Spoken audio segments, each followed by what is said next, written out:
Good morning.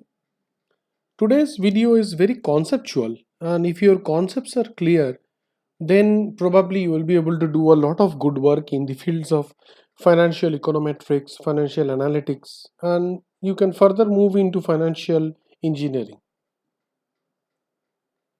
So, OLS or ordinary least square, which is popularly known as regression, is of two types.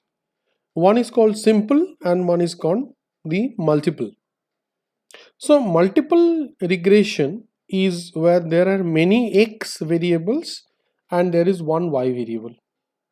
Suppose the y variable is a stock price and the x variables could be anything like the ROA, the ROE, the book value, the Graham's number, earning per share, all those things.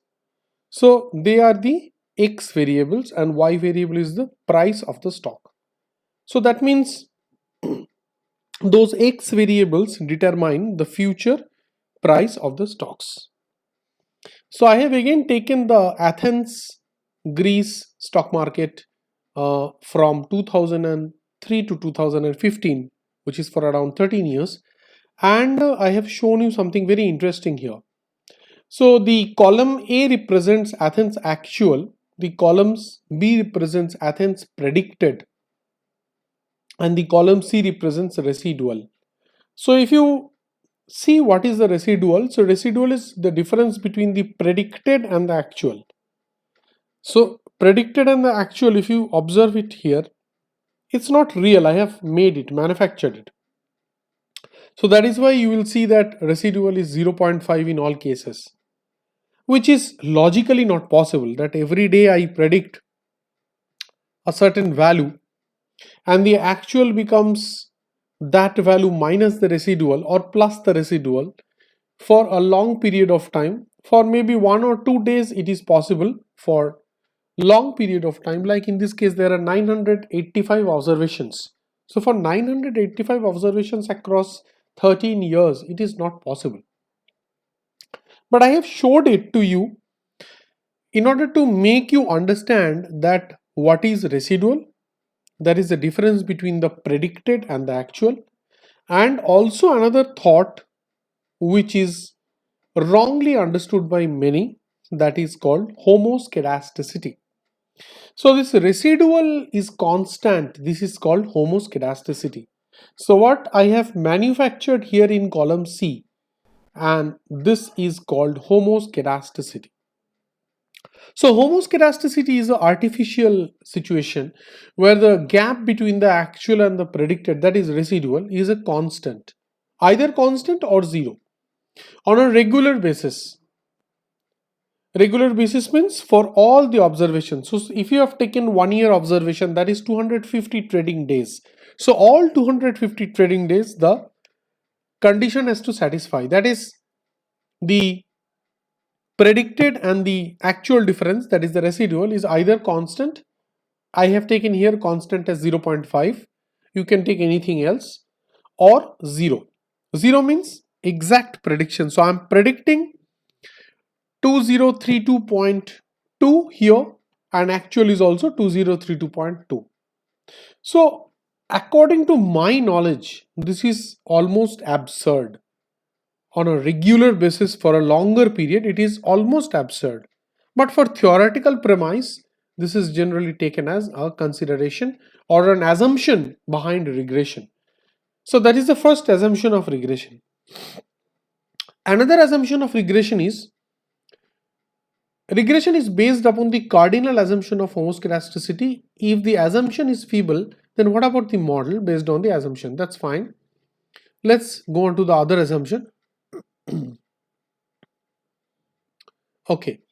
OLS basically means regression, confirms that the distribution of error terms, so residual is nothing but an error term.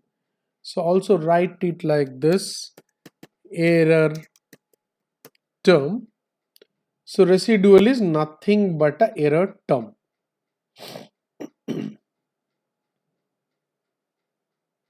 Yeah. So OLS confirms the distribution of error term has zero mean. So let's calculate the mean here. Mean, or we have to use average for mean.